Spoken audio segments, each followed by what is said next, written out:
Assalamu alaikum wa rahmatullahi wa barakatuh. Jazakallah khair. Thank you for everyone for joining us for a talk as part of our charity week for 2021. Today's talk, inshallah, will be about the mind, body, and soul as part of the charity week theme. Today's speaker, inshallah, will be Dr. Shafiul Amin. But before I pass it on to our beloved speaker, first we'll begin with a recitation from Hamza Yunus, inshallah.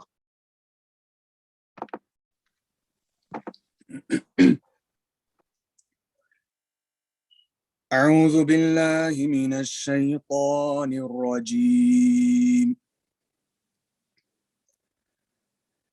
يا أيها الذين آمنوا ما لكم إذا قيل لكم انفروا في سبيل الله اثاقلتم إلى الأرض أرضيتم بالحياة الدنيا من الآخرة فما متاع الحياة الدنيا في الآخرة إلا قليل إلا تنفروا يعذبكم عذابا أليما ويستبدل قوما غيركم ولا تضروه شيئا والله على كل شيء قدير إلا تنصروه فقد نصره الله إذ أخرجه الذين كفروا ثاني اثنين إذ هما في الغار إذ يقول لصاحبه لا تحزن إن الله معنا فأنزل الله سكينته عليه وأيده بجنود لم تروها وجعل كلمة الذين كفروا السفلى وكلمة الله هي العليا والله عزيز حكيم انفروا خفافا وثقالا وجاهدوا بأموالكم وأنفسكم في سبيل الله ذلكم خير لكم إن كنتم تعلمون.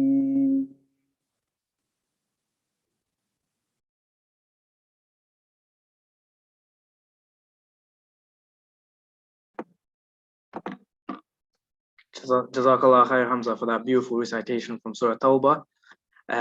Before I pass it on to Dr. Shafiul, let me just give a quick brief about who our speaker is. So Dr. Shafiul studied medicine at King's College London. He's currently working as a GP. During his time at university, he served as the ISOC president and founded the student-led organization Students for Syria. He has led on multiple community-based projects, including the Muslim Youth Network and medical relief work abroad. He had taken some time out of medical training to study a traditional curriculum in Arabic and Islamic sciences, which he continues currently.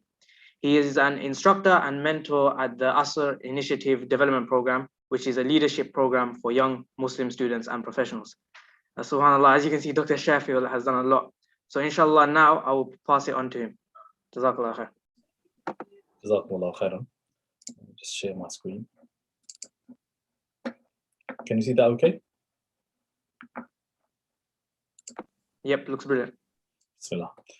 Bismillah ar-Rahman ar-Rahim. Alhamdulillah Rabbil Alameen. Wa sallallahu wa sallim wa barik ala Sayyidina wa Mawlana Muhammad wa ala alihi wa ashabihi wa man istanna bi sunnatihi ila yawmiddin. Assalamu alaikum wa rahmatullahi ta'ala wa barakatuh. Dear brothers and sisters, Alhamdulillah, Allah subhanahu wa ta'ala has given us the opportunity to meet online here today. And of course, inshallah, in the future, when Allah gives tawfiq for us to meet in person, we ask for that opportunity as well, inshallah. Jazakumullah khairan, first of all, to Queen Mary ISOC for organizing this event. And Jazakallah khair, Brother Hamza, for that beautiful recitation of the Quran. Now, I've been asked today to spend about 20 to 30 minutes delivering a presentation to predominantly students at university in terms of how you can look after your mind, your body, your soul, and how you can develop yourself through the time that you spend at university and perhaps beyond, in terms of those three facets of your life. I think there's a couple of ways that we can look at it. You can approach this topic of mind, body, and soul from a very, shall I say, egocentric way. What I mean by that is you can look at yourself as an individual, and you can make your vision in life all about your own self and how you can benefit yourself in terms of having a strong mind, having a strong body, and having a strong soul. But our deen encourages us to look beyond the self, to look beyond your life, to look beyond the generation that you are in now, and your vision should extend beyond that. So when it comes to having a vision which is greater than yourself, having a vision which is greater, which extends beyond your own life, you can say a side effect of that is that you will have a very strong mind. You're going to have a very strong spirit. A side effect of that type of vision is that you'll have a very strong body as well. So you'll be successful in all of these fields, and that's something that comes from Allah subhanahu wa ta'ala. When you start to work for Allah subhanahu wa ta'ala, when you make your intention for Allah, all of those things come as a side effect. And that's the way I want to approach today's talk, inshallah, that we should really be aiming for the stars. We should be aiming for really high ambitions in terms of what you as a student, as a young person who lives in our current context, what you can achieve with your life, which is essentially a limited couple of years in this world. And you have a finite resource, which is your life, the years that you have, and you need to make the most of it. And part of that process of development part of that process of meeting or reaching towards that vision is that, inshallah, you'll develop and become a strong believer in that process, inshallah. So that's what I'm going to spend a bit of time talking about. Now, I know that we're streaming this on YouTube. So if you do have any comments or any questions along the way, you can, inshallah, you can make those questions or comments, and they will be forwarded to me, and we can inshallah discuss. And I think there will be some time for question and answers after the presentation as well. So you can hold back until then as well. So the way I'm going to do this, I'm just going to speak to you as your older brother who's just a few years ahead of you on the journey. So I was a student not too long ago. I don't consider myself to be extremely old yet. I think along the way I've collected some good pieces of advice and some good life experiences. And essentially I'm going to be speaking to you as an older brother, and I'm just, as I was making this, putting together these slides, I was just thinking to myself, what would I say to my younger self when I was at university? So essentially that's what I'll be doing today. Key reflections, advices to my younger self, and essentially passing the baton over to you, inshallah. So the first advice that I would share is whenever every single day, every single juncture in your life, you should always begin with the end in mind. What do I mean by that? Begin with the end in mind. If you read through the Quran, Allah subhanahu wa ta'ala is always reminding us of the end. وَالْعَاقِبَةُ لِلْمُتَّقِينَ, that the end, success, is with those people who have taqwa. And then there are vivid descriptions of the day of judgment, of the akhirah, of the hereafter, of paradise, of the fires, of the fire that awaits those people who have denied themselves the rahmah of Allah subhanahu wa ta'ala. So we should begin every single journey, whether that's university, whether it's a career, it's a job, it's a degree, it's a new semester, all of that, we should always begin with the end in mind. We should imagine ourselves standing in front of Allah subhanahu wa ta'ala. And essentially what you're doing in life is building up your case, your portfolio of good deeds, of sincere deeds, which on the day of judgment will be your evidence that you tried your best. So when you go to an interview, after you graduate, inshallah, you're going to go there with your portfolio of things that you've done as a student, up and beyond just the basic studying for your degree, to show that you have the acumen and also the desire to succeed in the particular job or career pathway that you're applying for. Likewise, on the Day of Judgment, we should be aiming to have a portfolio of lots of these deeds, which we can then show Allah subhanahu wa ta'ala and show off our sincerity to Allah subhanahu wa ta'ala.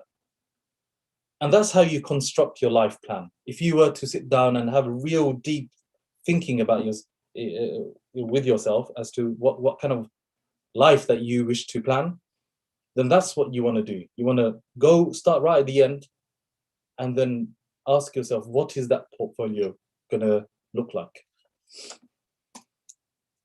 So that's advice number one, right? Inshallah, some of these advices might sound a bit random, but inshallah, they're all going to come together at the end. And I really do encourage you all to really, if you can, note them down. And if you can practice on these, practice some of these advices, then by the time you reach my age, so it's probably in about 10 years' time for most of you, you would be much better than me. And those of us those of us from our generation who've tried our best to achieve both career and degree and looking after our own sort of Islamic development. Number two, we live in a time where being an individual who is disconnected from real meaningful relationships and community is so what I'm trying to say is we live in a type of culture where we are all disconnected from each other, even though we are interconnected in terms of online platforms and what have you. And that has a huge effect on your mental health, on your sense of purpose and meaning. And Allah subhanahu wa ta'ala in the Quran, right, talks about human beings as being one of his signs. Allah subhanahu wa ta'ala talks about how you should look at yourself as a human being. Allah subhanahu wa ta'ala, and you'll start seeing the signs of Allah subhanahu wa ta'ala. Allah subhanahu wa ta'ala talks about how he created the human being in the best form. Allah subhanahu wa ta'ala talks about in the Quran how he has revealed various laws and rules in order to strengthen the bonds between human beings, to strengthen communities, to strengthen family bonds, to strengthen meaningful bonds between believers. Allah subhanahu wa ta'ala said that innamal mu'minuna ikhwa, that believers are like blood brothers and sisters. This is something that we should never let go of.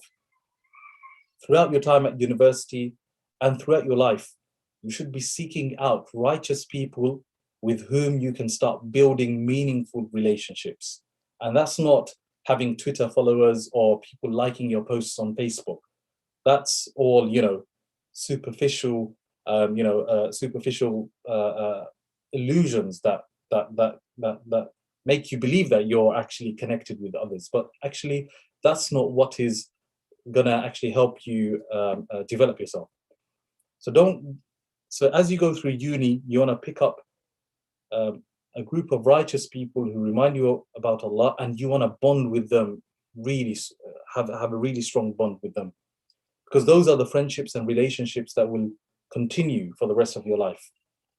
And also, don't be disconnected from your community, from your masjid, from your neighbors, from people around you.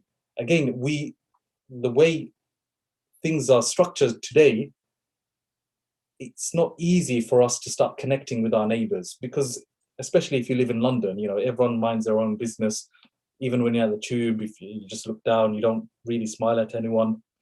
That's just the way things are. But Islam wants to reconnect us to what it means to be a real human being. And part of that is that we connect, we're social, we connect with others in a meaningful way. And the most meaningful way in which you can connect with another person is a connection based on Iman, on pure, selfless Iman. And those are the types of connections that I would recommend. And a lot of students, they go through university and they relied on the ISOC to provide that social space and that sort of meaningful spaces where they can connect with others and remind themselves about Allah subhanahu wa ta'ala. But then when you leave university, you go into the dog eat dog world, corporate world, or whatever career that you're getting into.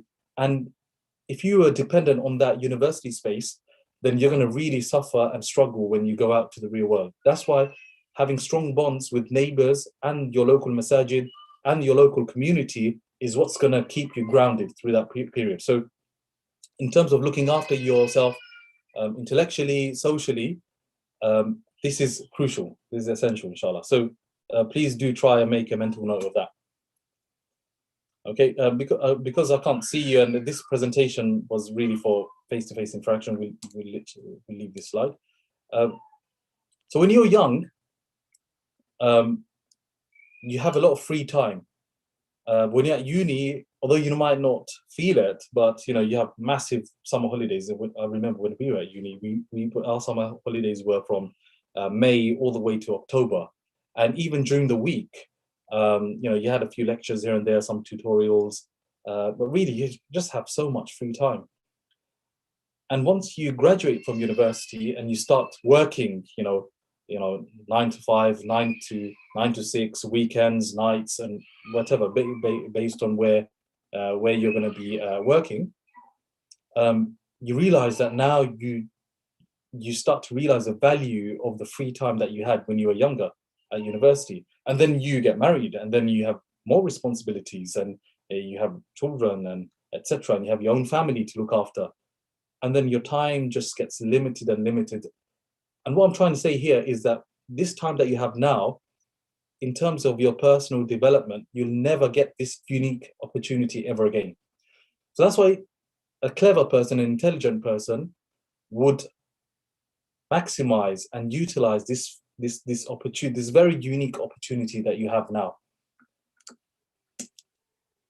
Okay, so that's why. So that's my third advice. Really prioritize your personal development. Inshallah, we'll give you some personal points. I'll give you some pointers as to where to begin with all of that.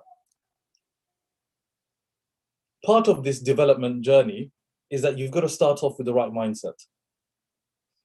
When you're busy with the ISOC or projects, Charity Week, mashallah, is a really successful project, and you're all engaging with that, and that's proven by the fact that we're meeting here today. What kind of mindset are you starting off your journey with? Are you doing all of these projects, getting involved in ISOC so that you yourself can become a successful individual? Or are you getting involved in these projects such that you can develop yourself, such that you can raise the bar of the entire ummah or your entire community? That's an important question just to ask ourselves. I hope you were able to understand the distinction between the two. So one is individual focused, how you can become a very successful individual. The second is how you can develop yourself and reach new heights as an individual, such so that you can bear the responsibility of raising the bar in our ummah and in your local community. There are two different focuses.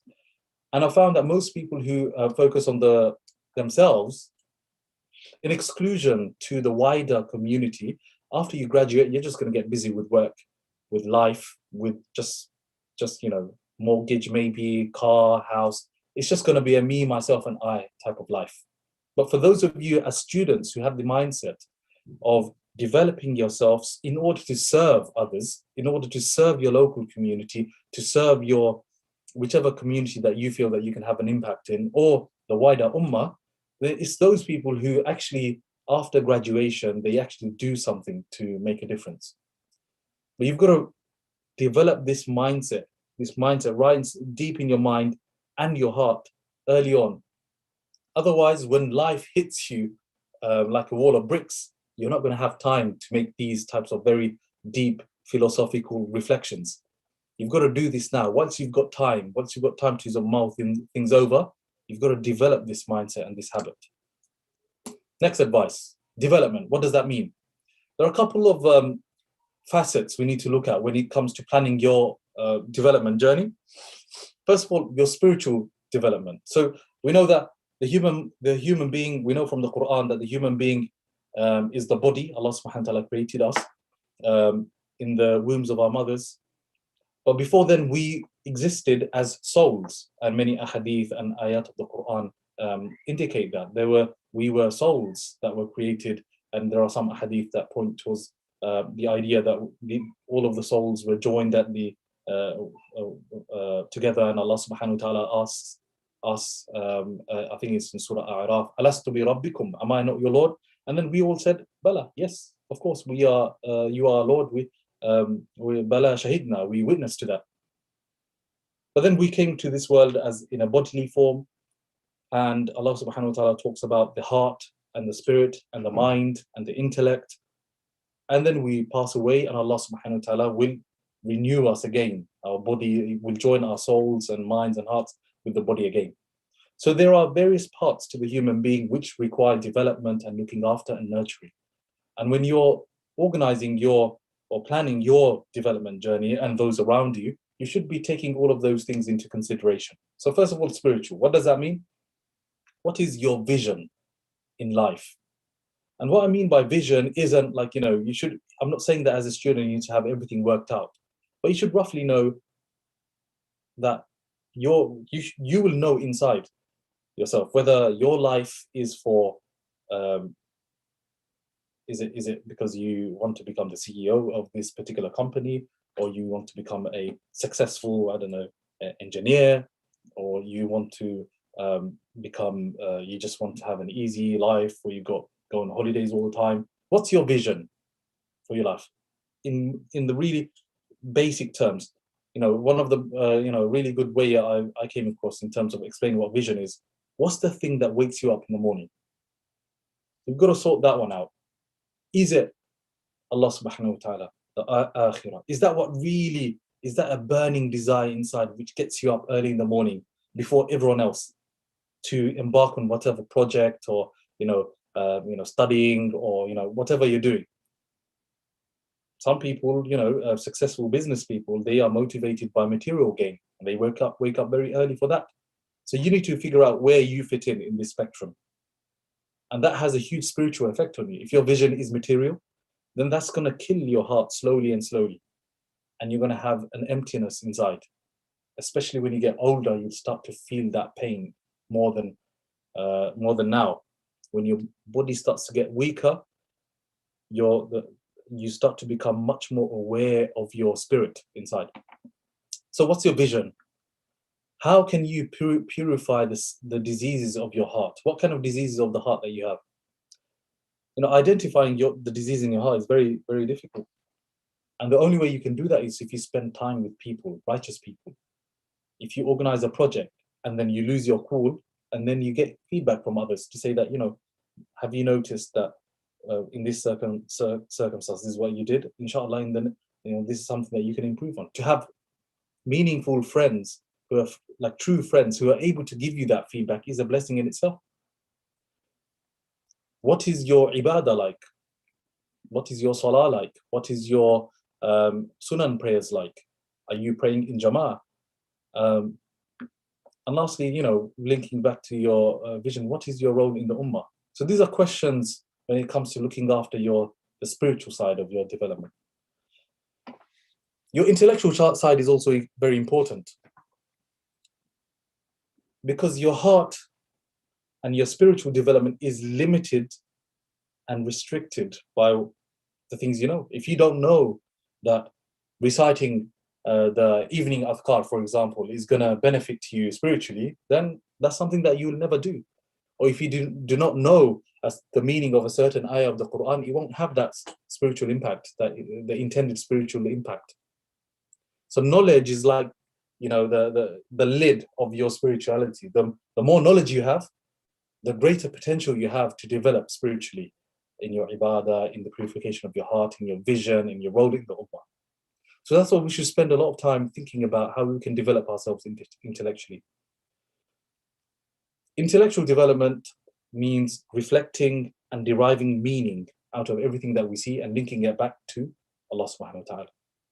And that's why Allah subhanahu wa ta'ala says, أَفَلَا يَتَدَبَّرُونَ الْقُرْآنَ أَمْ عَلَى قُلُوبِهِمْ أَقْفَالُهَا. Do they not reflect on the Quran? Or are there locks on their hearts?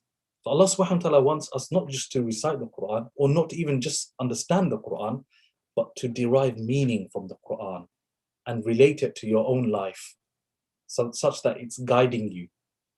So an intellectual Muslim is someone who's always deriving meaning.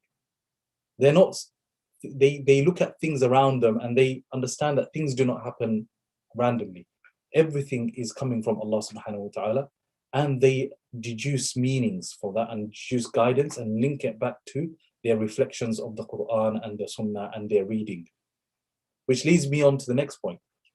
You need to be in the habit of reading a lot, reading widely. Islamic sciences, Islamic, Quran, tafsirs, and spiritual books, tazkiyatul nafs types of books, purification of the heart books, and also reading widely about the political situation of the ummah today, the social situation, reading widely literature even, so that you expand your thinking and your mind, and your ability to reflect becomes very refined. And this happens through reading, because you've got a limited life here. So I've got maybe, the average person, probably life expectancy here in the UK is about 86 or 87 years. You got 87 years. But when you start reading, you start to see the world through the accumulated experiences of others. A scholar, an alim who lived for 60, 70 years, who writes a book, by reading his book, then you will be able to experience the world with his accumulated knowledge and experience. So then your life, in your 80 years of life, you would have maybe accumulated wisdoms that are worth thousands of years. Today, because of we're in a generation where everything has to be done quickly. You've got to get your satisfaction, and you've got to get your get that boost and that good feel good factor quickly. When you read your 140 characters on Twitter, or you get your quick likes and this and that, reading is something that probably isn't isn't something that's really many of us have a habit of doing, unless we're forced to in preparation for an exam or a presentation as such. But a conscious Muslim should be someone who's reading all the time. Intellectual development also means that attending halaqatul ilm, the circles of knowledge, where you learn about Allah subhanahu wa ta'ala, and how you can journey towards Allah. What are the rights Allah has on you? What are the rights other human beings have on you? And how you can fulfill those rights in the best way possible. So that is also an important part, especially when you've got a lot of time as a student. I've already mentioned social development, looking after your social things, so meaningful relationship. And the most important thing here is meaningful. And for me, that's not Twitter follows, that's not Facebook friends, that's not WhatsApp groups, and whatever thing people have, whether online or social media platform people use today. And I'm talking about real meaningful relationships, such that your brother or your sister in Islam is someone who can knock on your door and spend, come visit you in your house and spend the entire afternoon with you. That type of close relationship. They know your family, you know them, they have this, they're on talking terms with your parents. These types of meaningful relationships, I find that young people are not even trained to it's not a natural thing for people today, and that has a huge effect on your mental health, your ability to just be a normal human being. And Islam comes to strengthen the links between human beings. And as I mentioned before, throughout the entire Sharia, you'll find that Allah subhanahu wa ta'ala wants you to be part of a community, wants to have strong family bonds, strong neighborhoods, have real meaningful relationships between people. This is what Islam wants. And any way to promote that, especially in our context today, where this is like a lost wisdom, we should Islam encourages all of that. And the last one I wanted to mention is physical and material. So you're going to be spending a lot of time after graduation, in a job. So think about it. How will this job fit into my wider vision in life? You should have some type of thinking. You should at least have a plan to discuss this with people who've maybe graduated already, people you look up to as role models, people who have been quite successful as Muslims in terms of how they serve the community and the ummah, plus they have been quite successful in their career. You should be thinking about those types of things. And where possible, you should be thinking about how you can become financially independent, such that you're not limited to a job all the time, and you're not an employee for the rest of your life, such that there's someone else who's deciding for you when you can work, when you can have family time. You should be someone, inshallah, who is financially independent, financially more mobile, such that you can give a lot of sadaqah, a lot of zakat, and you are your own boss. And that's how a community empowers themselves. So we should be thinking about, we should try our best to go down that route. Of course, no, if you're able to fit a career or a job into your vision, which doesn't involve becoming your own boss, etc., that's completely fine. Also, physical, looking after your health.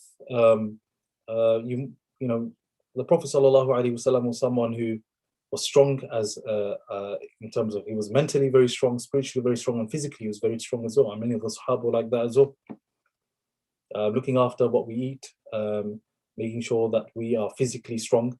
Many of the Sahaba would be wrestling. And the Prophet ﷺ encouraged us to go swimming, horse riding, arrow shooting. All of these things are part of their lifestyle, and that's something that we should revive as well.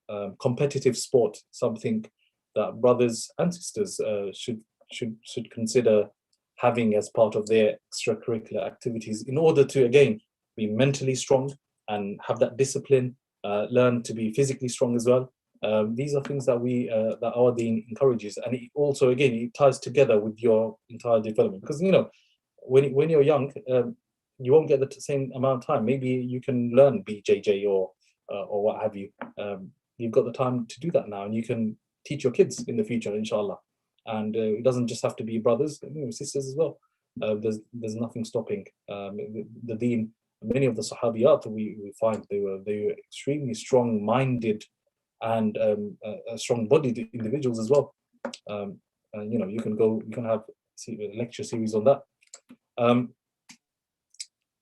The other thing I would do recommend, and of course, in COVID times, this would possibly be quite difficult, but inshallah, in the coming years, when things, inshallah, Allah subhanahu wa ta'ala provides us some relief, we should also, instead of just going on loads of holidays, we should be very purposeful with our traveling.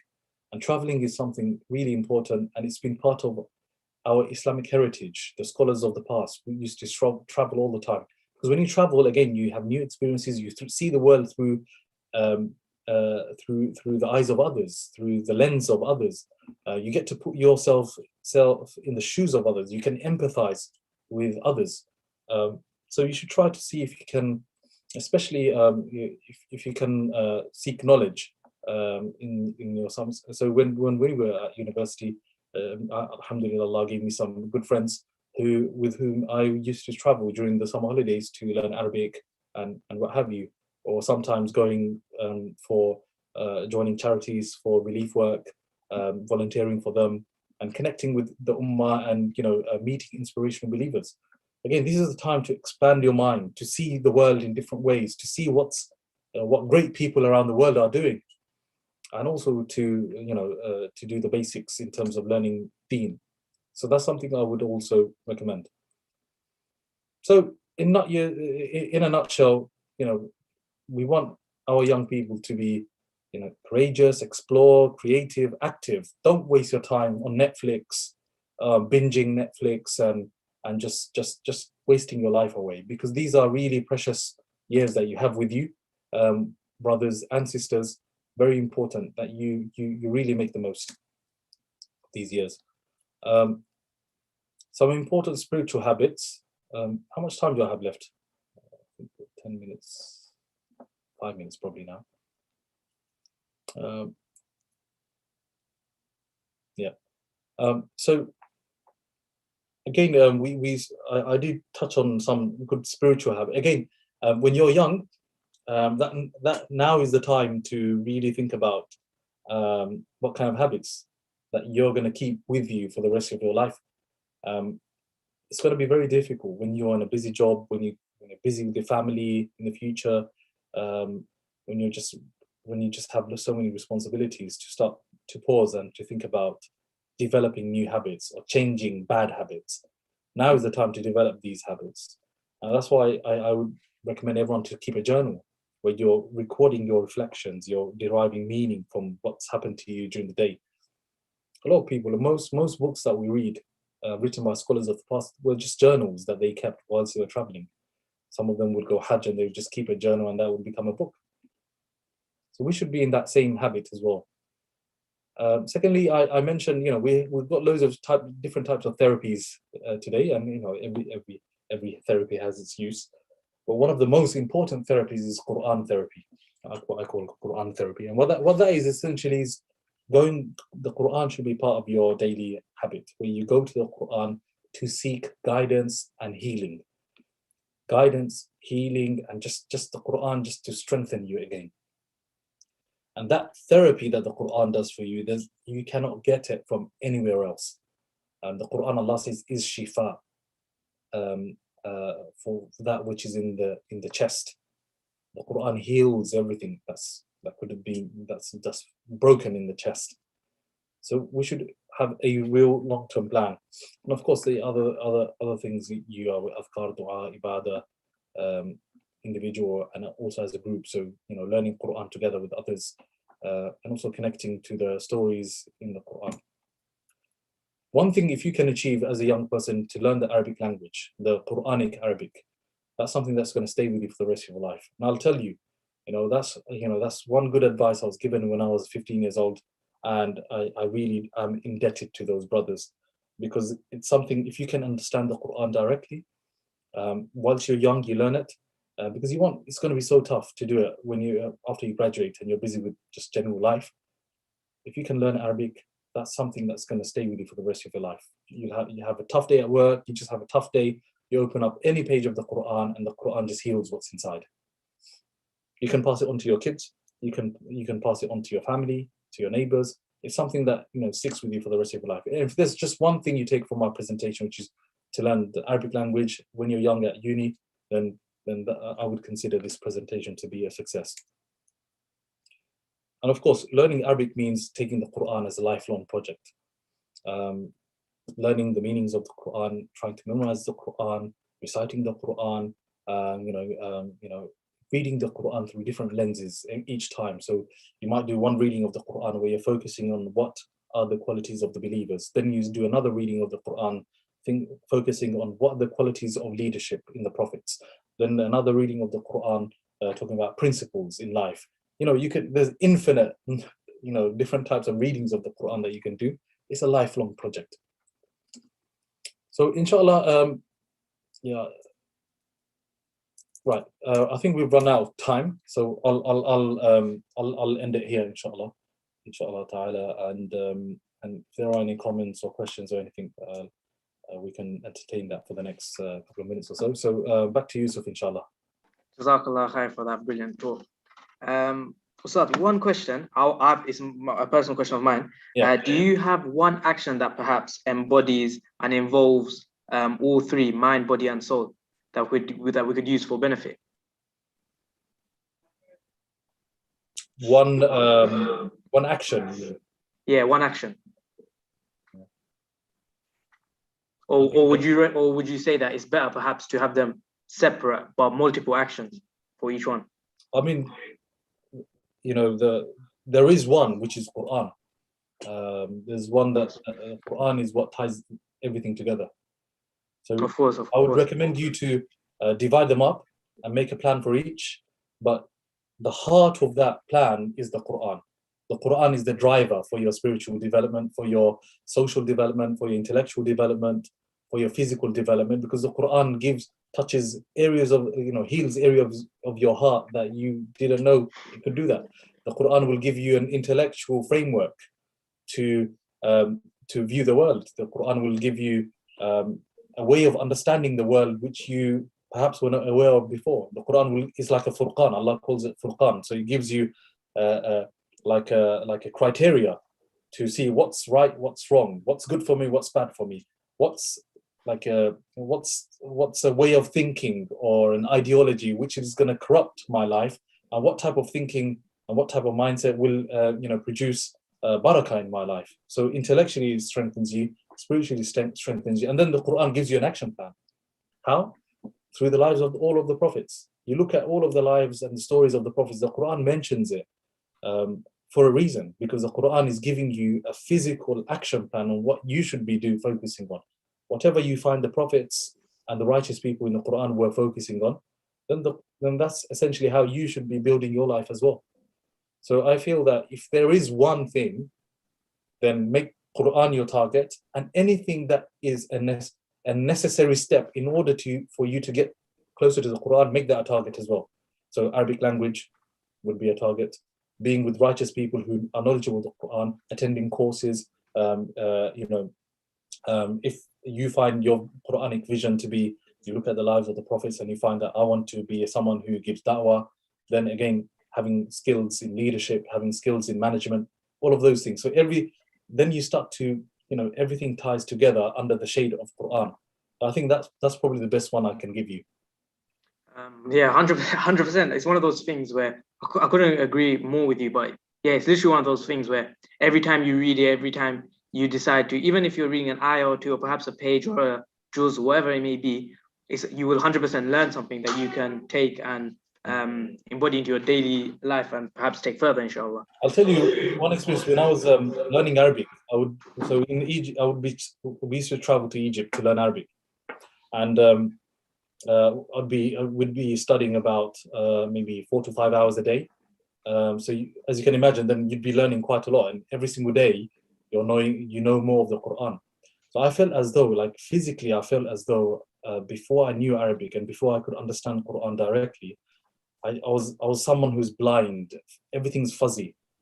And with every single day, as I learned more, as when we went to Salah and we started to hear the Quran, I felt the world was now coming into focus, from black and white to color to now HD, if that makes sense.